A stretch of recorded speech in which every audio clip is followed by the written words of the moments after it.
Oval shape drawing with color for kids. Let's see. আমি এঁকে নিয়েছি পাতা। এরপর আমরা ব্যবহার করেছি পাতায় দুটি রং, দুটি সবুজ রং ব্যবহার করেছি। প্রথম ব্যবহার করেছি লাইট গ্রিন দিয়ে একটি পাশ ভালো করে রং করে নেবার পর অন্য পাশটিতে চলে গেলাম, সেখানে ব্যবহার করলাম ডিপ গ্রিন এবং পাতার ডাঁটাটাও ডিপ গ্রিন করে নিলাম। এইভাবে পুরো পাতাটা রং করে ফেললাম। এরপর পাতা রঙের পর পাতার ভেতরের দাগগুলো দেওয়ার জন্য আমি একটু ব্যবহার করেছি লাইট গ্রিনের পাশে ডিপ গ্রিন আর ডিপ গ্রিনের পাশে একটু ব্লু। এইভাবে তোমরা ছোট্ট বেবিদের, আমার ছোট্ট বন্ধুদের রং শেখাতেই পারো, খুব সহজেই তারা পাতা আঁকা শিখে যাবে।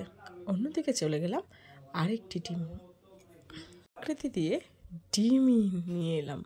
এটাতে ব্যবহার করছি শুধুমাত্র অরেঞ্জ কালার দিয়ে আমরা কুসুমটা রং করে নিয়েছি মাঝ বরাবর। আর খাতার পেজ সাদা হবার কারণে আমাদের আর ডিমটাকে আলাদা করে রং করতে হয়নি। কত সহজেই আমরা শিখে গেলাম ডিম আকৃতি দিয়ে দুটি ছবি। Thanks for watching.